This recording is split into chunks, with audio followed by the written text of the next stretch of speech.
Welcome to the latest edition of Art Talk. Today we're here in Atlanta at our Buckhead Village location. My name's Laura Horowicz. I'm the gallery owner. And today we're here with Beau Simmons, the All-American photographer. Welcome to Carousel. Thank you. Yeah, thank you for having me. It's great we just get to do a show together, and it's the first time I get to introduce my work into the Atlanta market, so I'm happy to be here. Very warm reception, a lot of excited members in the audience, guests, and we look forward to adding your work to many collections, near and far. Yeah.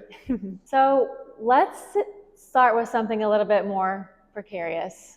What is the most interesting thing about you?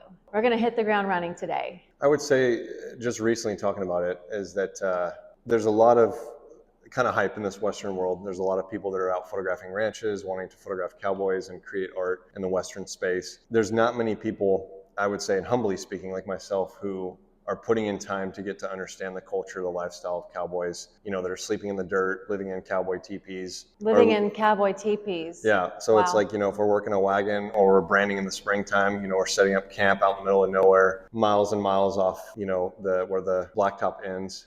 For me, I wanted to not just be a photographer, but I wanted to learn the culture and the subject of the people that I'm photographing, because if I'm learning what they're doing, I'm only going to learn to respect them more, and I'm going to learn to hopefully elevate that lifestyle a little bit better. And so it's taken me 7 or 8 years now of, learning how to ride a horse and keep up with cowboys where we're trotting 15, 20 miles to go gather cows. And then I might pack the cameras with me, but I'm, helping branding and helping learn and getting my hands dirty alongside these men and women. And then just taking photos at the end of the day to kind of preserve what that lifestyle looks like. And also capturing that on film, where it's not on a digital camera. It's like old medium format cameras. And then those negatives get scanned. They become artworks like what's around us in here. And it's kind of taking that humble and selfless and private lifestyle of cowboying and bringing it into the modern world, into like big cities through fine art, and hopefully, honoring and putting those people in a positive spotlight. Well, and I think that so many people in the modern day, we forget that people are still living this lifestyle. It seems almost like a forgotten time, definitely not present time, dedicating your life at this point to telling their story, daily perspective to the worldview is really special. Art in and of itself. Yeah, and it's one of those things where that industry, the cowboy culture, I don't necessarily think it's dying. I think it's just evolving. There definitely is a shortage of it. It's hard to keep good hands or hard workers anymore, and that's in any industry, but especially that cowboy lifestyle and that culture, it's just something hard where young people want to get into it. I think that it becomes a popular thing where, we might want to dress up as a cowboy or put on a pair of boots or a hat. And there's nothing wrong with that. I've always said it's just a tool at the end of the day, but learning that culture and having a respect of where it comes from, it really is kind of the defining moments of America. And I think there's a lot of countries that if you go to Japan or Germany or France and you ask them to think about what they see when you mention America, a lot of them think of the cowboy figure. They think of the Old West and horses running free and all that. And so it is still a group of people that still have a lot of weight in our industry, and they feed our nation, and we just don't get to see them. But I can promise you that all the states that I've covered in this venture for 8 years, there's still plenty of cowboys that are out there that are working full time to provide for us. They really are the backbone of our country. Absolutely, them and farmers. 100%. Incredible. And I know that you've also spent time in other countries like Mexico, for example. Are they called gauchos in Mexico? So that's Argentina. Yes. Mexico. What's the term for the cowboy in Mexico? So vaquero is the term for cowboy, but charro is also, like how we have rodeo here. They have charrerías in Mexico, and the predominant area where it started is Guadalajara. So I go down to Guadalajara 2-3 times a year and spend quite a bit of time down there photographing the charros, and then going out and finding just the old vaqueros and the old ranches out there, because the originating cowboy started in Spain, and then it moved to Mexico, and then it translated and found its place here in the US. And so all it is just different styles of cowboying throughout different regions of the world. Amazing. So when you go on these trips and you're immersing yourself into the cowboy experience and working with these cowboys in any nation, are you working alone, or you're with a team? Just by myself. Okay. Yeah. So it's as for people like listening, I get a ton of requests of people that want to come out and assist me or offer a hand, or they want to just understand the lifestyle. And as much as I want to introduce more people to it, it's just one of those things where I'm having to pick up the phone and call a ranch for the first time, introduce myself. I'm nobody different. They get tons of calls and requests of people that want to come out and take photos, but I have to learn the trust and respect first and foremost. And so when I go out there alone, I'm kind of a fly on the wall, as I want to just have my eyes open, my ears open, be respectful of their time and their culture, and just be photographing it in an honest light, and hopefully provide some kind of historical documentation of their lifestyle, no matter if I'm in America or I'm in Mexico, or in the future if I'm in a different country. There's been a few times I've been able to introduce other creatives to certain ranches that I've built relationships with, but for the most part, I'm just always out there alone. So you're creating more of a friendship than, a working relationship with these people. There's been many ranches that I've gotten to know these cowboys and cowgirls so intimately, where I've been invited to weddings, I've babysat some of their kids. They've become good friends with my wife and I. And times where I get a phone call of a spring branding coming up, and they know that I'm going to bring a camera, but sometimes they just want to have the company and have me come out because they know I want to learn more and more about it. And so I've just been blessed that I've been welcomed with open arms, and hopefully been able to earn their trust and respect over the many years of doing this. Wow. And when you're working with these cowboys, you're on these almost missions. I know you're doing a lot of these by way of being on horseback on the ranches. Like, what is that experience like? Do you just have a backpack with your equipment, and are you spending days kind of like out in the fields? Each ranch is different. There's times where I can, if I have to fly to a place, then I have to rent a truck, and I drive that truck out to wherever I'm meeting them on the ranch. And it's normally you meet at headquarters, you get familiar with who you're going to be working with a night or 2 days before we're going to be working. And then usually I can just hop in a pickup and bring a Pelican case with all my camera gear. And that's all I really need. And then, they have a horse that I'll saddle, and they'll give me a horse that I get to ride. So you're not riding bareback? No, Okay. No bareback. I'm not that brave. And especially because, the work that we do, you need to have a saddle. Yeah.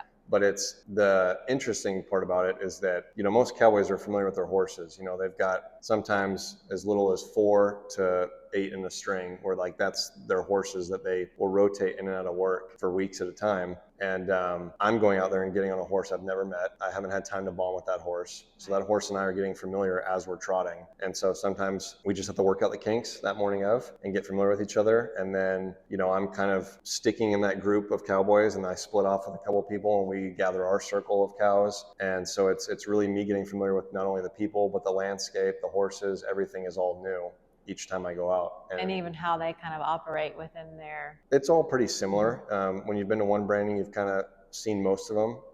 It's a similar process, but everybody does it differently. And so I'm always kind of learning new methods, especially if I go from gathering in let's say Texas, and then I go to the Big Island of Hawaii, and I'm working with the Paniolas and gathering with them. It's a whole different kind of process. But it's really neat to kind of learn what goes into preserving that culture, and what goes into, land management and providing for the livestock, and it's, I don't know, I'm really blessed with it. Sounds like a language in and of itself. It is. How each person or each group of people are interacting with their livestock and their lands. Absolutely. Very cool. Well, I know before you were capturing cowboys and being a little bit more on the rugged side, you were involved in the world of fashion. Yes. And that's where your journey as a photographer really began, if I understand? Yeah, so I've been a photographer for nearly 20 years. I got into fashion because I was kind of just this lost kid that was trying to figure out, I knew I wanted to do photography. I didn't know what genre I'd be in or what subculture or whatever I'd be photographing. This was when you were growing up?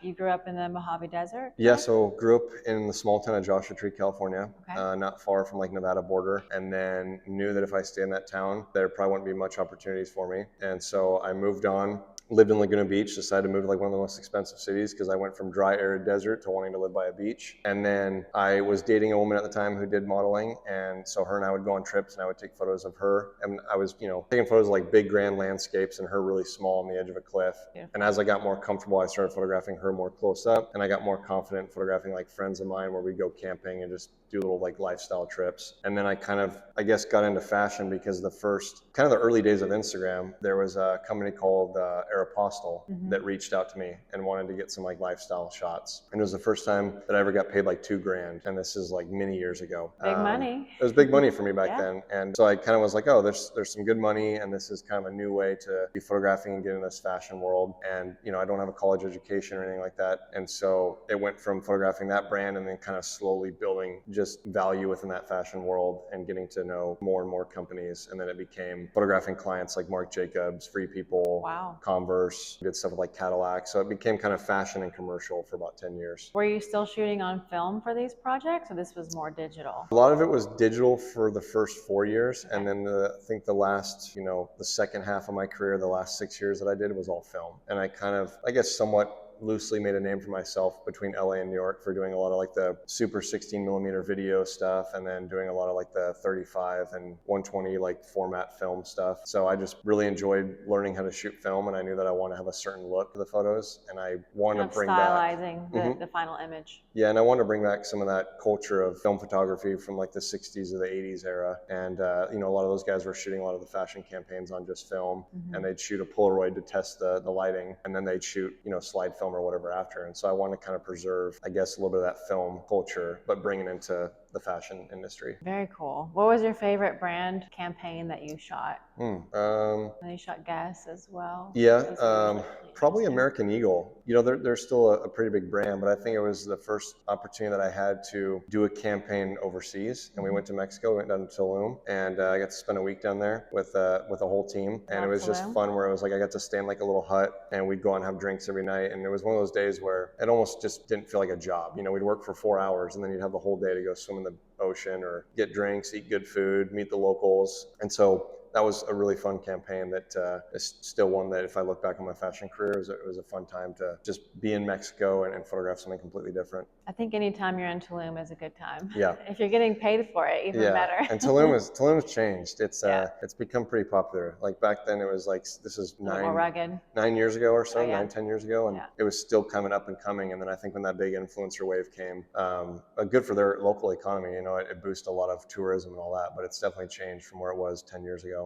Absolutely. What was the spark of the transition between shooting in fashion, having a successful career with that, and then saying, you know what, I want to, honor the lifestyle of a cowboy and go more into see if I can make it in fine art? Yeah, it's a good question. I wanted to do fashion and commercial, I think, my whole life. When I was in it, it seemed like it was, it was paying well, and I was slowly growing my name over time. I think it just came to a moment where I got sick of the mundane routine over and over of going into the studio or shooting on location. And it wasn't to kind of put down that industry, but I just realized that there was more people out there that are just normal, everyday American people that I wanted to photograph their stories and do a little bit more documentary work. And so more storytelling versus painting a picture. Yeah, with painting a picture or capturing something for fashion, it's kind of like you're just doing a campaign, you're creating something beautiful, and that's it. It stops there. Sometimes there's a little bit of story involved, but it's not like photographing a lifestyle or a whole demographic of people. And so I got invited to come out to a ranch, probably my 8th year into my fashion career, and I was already kind of on the falling out mentally. And I went out there where I was only supposed to be staying on this ranch for 3 or 4 days, and stayed for like 2 weeks. And I got to learn how to ride a horse and meet some of the cowboys there. And I just fell in love with it. It kind of just almost took me back to being raised in a small town with, a family that believed in morals and ethics, and a mom and dad that cared for me and raised me the best they could. And all of a sudden I was back with people that,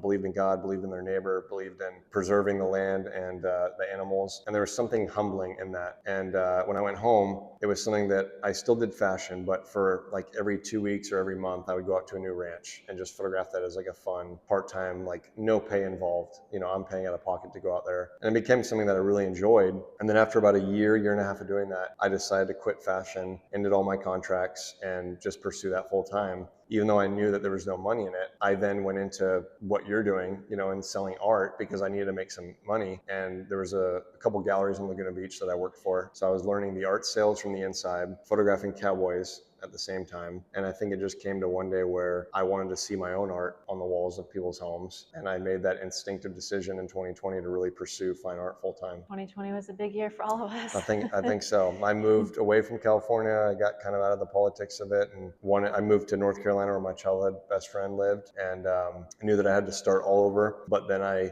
quit the gallery business, and I wasn't doing fashion. So I knew I was going to go kind of all in with the fine art and just see if I could somehow make it. I think that the passion and the interest that you have in this particular, way of living, captured in a very honest lens, and I think it shows in the images. Not only are you, very talented with creating these images, they come out extremely beautiful and well conveyed, but there is there's a rich honesty to each image as well, especially the candid images. Yeah, and I think it's, I think most people who follow like my work along, let's say, Instagram, and see like the daily stuff that I post, that's more the documentary kind of candid stuff that when I'm out on these these ranches here in the U.S. I'm photographing cowboys and the work that we're doing, so it's more of an honest look into their lives and what they're doing. And that's something that I've kind of just preserved a library of film images over the past 7 or 8 years. And then when you come into the fine art space, like some of these ideas that we have are a little bit more staged, but you kind of have to think a little bit more outside the box when it comes to fine art. You have to think about what people want to hang in their home, but how can I bridge that gap? How can I still honor, those cowboys and cowgirls that I work with and still stage something that might be out of their everyday norm, right. but still build their legacy and their name up. And so like each one of my photographs, we might have models that we hire out for extras and all that, but as far as like people that you see that are cowboys or cowgirls, those are all real deal people that I've worked with, that I've built relationships and been able to maintain those up until now. And I'm always looking to more so bring them as subjects into my work than just hire somebody to play dress up. And I think that maybe your background in the fashion world perhaps translated into set preparation for some of these shots that you're, not just capturing, but producing in a way. Yeah. And the reality is, I don't really like to say I'm taking a photo. I like saying I'm making a photo because it really is. There's a lot of thought process that goes into it. And even though you might stage something, you're trying to create something that might have lived in the past. Right. You might create, that's my goal, is to create something that when you look at it, you can say, oh, that looks like it might have been in the 70s or 80s or 90s. And that looks like it was an everyday thing that could have happened in that moment. And so it's almost kind of taking that same energy of like Slim Aarons back in the day, or a William Eggleston or a Stephen Shore, who are the pioneers of color film photography, and how they just captured everyday life in an authentic way. I'm trying to do that, but bring this Western and cowboy flair and ethos into that body of work. I think it's perfectly captured. Thank you. How you're doing it. So we're looking forward to see more and more series coming out. And I wanted to ask you, I know you said you went back to North Carolina and spent a lot of time with your childhood best friend that I'm aware of. You all created an incredible project that was highlighting veterans and another backbone to America. Can you tell us a little bit about that? Yeah, so my childhood best friend and I, we've known each other since we were 4. He obviously came from a military family, so he was moving in and out of the desert that we grew up in together. And when 2020 hit, him and his wife were kind of doing everything they could to get me to move away from California and be closer to them. And at the time, I wasn't dating my wife. We weren't together. I didn't have any things that were tying me down. And so it was one of those things where I wanted to move closer and spend more time with him. And when I moved out to North Carolina, he was an Army Ranger and deployed 3 times to Iraq, 3 times to Afghanistan. Wow, respect. And I was still at the time in the initial 2 years of working on this Western book that I've been now about 7 or 8 years into. And he was like, we're chatting late night over a couple glasses of whiskey and talking about some of his experiences overseas. And we knew that the 20th anniversary of 9/11 was coming up, a year later. And he was like, would you want to do a book on veterans and have all 4 branches? And you can just travel around the U.S. and photograph veterans and hear their stories, and we can do a book together. And it really intrigued me. And I knew that it was something that was humbling and that those people deserved to have their stories told. And so that's what we did. We had 4 months to put together a 224-page book. Every publisher was like, you're not going to get this done. And we found one publisher that believed in us because we had 2 Army Rangers, a third author of ours who was a friend, who was like, we're going to get it done. And so I traveled across, I think, 30 states. I did about 16,000 miles in a month and a half, photographed 71 veterans. And then I sat down in Dan's spare room upstairs, where I had a little nightstand that was set up as a desk and my computer was on it. And I edited every single page of that book and designed the whole book myself. And it was quite a project that took a lot of time. It was about 12 hours a day on the computer, but I was really glad that we got to get it done. And we released it on the 20th anniversary of 9/11 at the National Veterans Memorial Museum in Columbus, Ohio. Incredible. And then the book became an ongoing museum exhibition that's still traveling around as we speak throughout different museums here in the U.S. and kind of just honoring, certain individuals from that book and their stories. Incredible. I mean, I think the fact that you're not only preserving sort of like a dying, not a dying way of life, but an unspoken way of life in America, you're also bringing light to patriots. Yeah. You're a patriot, you're a cowboy, the all-American. Yeah, I've never really called myself a cowboy. Like it's a term that I think belongs to those that do it every day. Yeah. But I certainly have become familiar with their line of work and maybe more of a horseman. But it's weird now that I think about it as we're sitting here. It's kind of like I'm photographing the 1% of our country. It's like, the military makes up about 1% of our nation. Cowboys probably make up maybe even less than that. But it's me trying to just, I guess, lift up a minority group of people and tell their stories. And maybe you'll inspire the next generation to be more involved in these ways of life, be more patriotic, be, more supporting of our country Yeah. and maybe even take up the way of living of cowboys. Yeah, I mean, the reality is I think we live such a comfortable And life. cowgirls. Yeah, I think it's a one term. You know, I say cowboys and cowgirls, but man, there's some cowgirls that I know that can out cowboy most guys that I know. Yeah. And but it's one of those things where I think we live such a comfortable life that we don't realize until we go to a third world country how lucky we have it. But I think that with the times that are changing, with AI really taking a hold of our society, with everything that's progressing, which there's nothing wrong with technology that's progressing, but we're going to come to a day to where maybe some of these lifestyles are no longer happening. And so for me, it's how can I somewhat preserve some of that, keep it going for as long as possible. Even if I'm just a photographer is the best means to showcase images that can empower a certain group of people and can share a story to others across the globe, especially with the usage of social media and the internet nowadays. Right. An image can change a life, and I don't know if it's my work, but I certainly hope to do that one day. Absolutely. Well, and also that you're shooting these on film, which is also, it is preserving an art form as well. Yeah. Can you take us through that experience, or why only film? Nowadays, we all have a phone in our pocket. So easy. We're all somewhat photographers in our own means. For me, is I wanted to challenge myself as a photographer. I wanted to say, hey, how can I separate myself from everybody else? How can I do something that's going to preserve an older group of people, like my father, who is a film photographer for a little while, and how can I somehow turn that into art? And for me, it's kind of slowing down in that moment and looking at the scene and taking your time. And if I only have 10 shots on a roll of film, then I can't just take thousands and go home feeling confident that I got what I was after. There's times where I've traveled 3 or 4 times and done the same thing over and over until I really got what I wanted. And so to me, it's preserving a historic form of art through photography. And it's also the printing method. I don't think that images are meant to just live on a screen. I think that we need to print them, whether it's in books or magazines, catalogs, or, like the work behind me that's, blown up really big. It's and more it's tactile. Yeah, it's tactile. It's in people's homes. It's in high-end restaurants. It's in museums. It's preserving that to when my time comes and I die, I hope that these works will obviously outlive my time and will have a story to tell of their own. Beautiful. Well, just like it'd be so easy to pull out a digital camera to not immerse yourself in the way of life of these people, but to just, follow them and take as many shots as possible. Yeah. Each shot on film is, has a bit more purpose. You integrating yourself and taking the time to not only learn about these people, but integrate yourself into their lifestyle. Has there been any mishaps or crazy experiences that have become a result of that process? Yeah, I'm laughing now because if my wife was here, she would hate hearing the story over and over again. But there was, I'm not going to name the ranch, but Which state are we in? In Montana. Okay. I was attacked by a bear because there are cowboys up in those places that have to manage livestock that's moving through wild country. And essentially, we had to rope a bear and keep him kind of contained for about a minute while we were pushing these calves through this tree line where he just happened to be at. Wow. And we just didn't want to risk a calf being attacked or one of the horses being attacked. And what kind of bear are we talking here? Like a brown bear? Grizzly bear? It's like a brown bear. And so I basically was there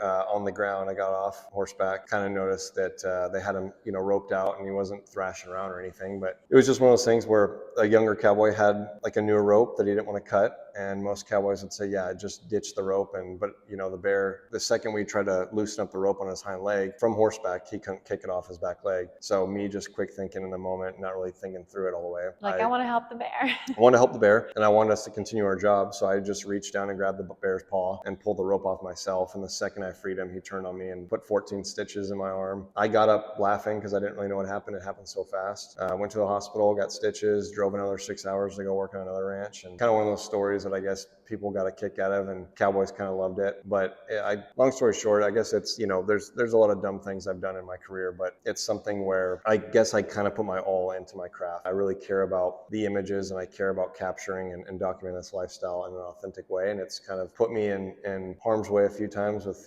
horses precarious falling situations on top of me and me being bucked off horseback with my camera gear. And but it's kind of all fun and games out there. Wonderful. Well, so I'm glad you survived and lived to tell the tale. Yeah, I got lucky compared to most others. Do you think that was an experience where they were kind of like throwing you in to just let the new guy handle it? No, they're not that cruel. Okay. There's definitely some games that I've been through with cowboys putting me on mules and stuff like that, and getting a kick out of them putting me on a hot horse that morning of just to watch me kind of buck around and stay on the saddle. But no, they wouldn't put me in a harm's position with a bear. That was kind of my own doing. Well, it's just part of the process Yeah. sometimes. Well, we look forward to representing your work for years to come. Mhm. Look forward to seeing new collections coming out. Is there any new series that you could kind of tease our viewers? So I've got 3 collections. I've got the Western collection, which is just kind of obviously as it sounds, it's dedicated to the modern day cowboy. Mhm. I've got the Americana collection, which is like what we talked about, merging some of those 1970s to 90s vignettes and still incorporating cowboys into it. And then I've got the equestrian collection that is kind of honoring the opposite side of the industry. But it's just my overall love for horses and showing more of that polished high-end lifestyle of places like Wellington, Florida, and